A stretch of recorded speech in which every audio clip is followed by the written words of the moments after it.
An executive order signed by President Joe Biden on Thursday is raising concerns for tourism-based economies. In Belize, several hoteliers report that tourists are canceling reservations due to the new C.D.C guidelines for persons traveling to the USA. When this news was broken, we started to see a flood of cancellations. And that's because the executive order mandates that anyone traveling to the US must produce proof of a recent negative COVID-19 test before entry.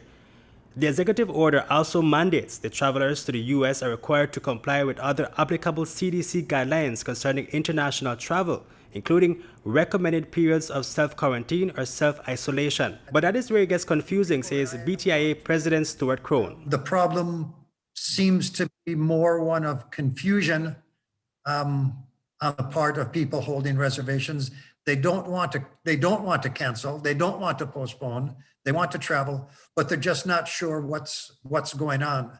And I'm not speaking about the testing part. The testing part, we can answer their questions very easily because, as you are aware, both the public and private sector has reacted very quickly in terms of getting testing sites set up. So that is really the testing, apart from the expense, is not so much the problem. The concern for tourists is the likelihood that they will need to quarantine for up to 10 days upon return to the US. Crone says this executive order attempts to scare US citizens into not leaving their country. The impression that I'm getting is this is kind of let me call it a scare tactic. They clearly don't want Americans to travel abroad and presumably come back with this new variant of COVID-19, this new variant of the virus. But if you think about it, the United States, out of all the countries in the world, really has the highest rate of COVID-19. And we all know that the variant is certainly in the United States and will certainly multiply.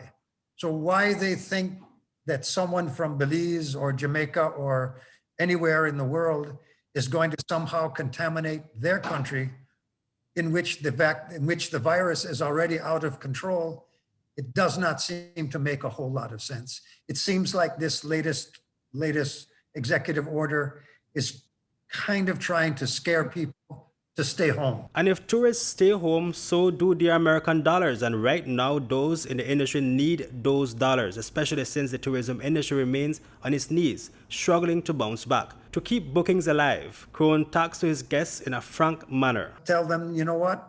Do you really think the federal government is going to follow up after you get home? They're going to come knock on your door to see that you're staying home? This doesn't seem sensible. The United States has much more important things to worry about right now, including an insurrection by their own citizens.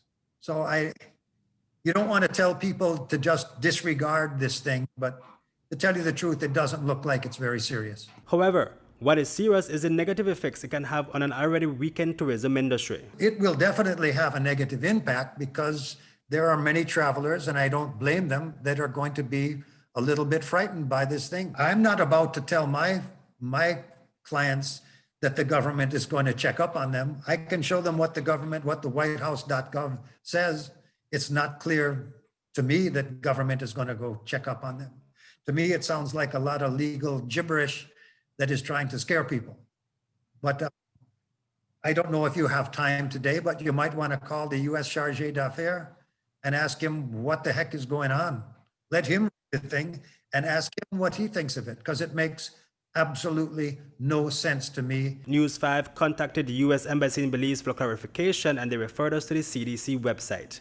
Reporting for News 5, Hipolito, Novelo.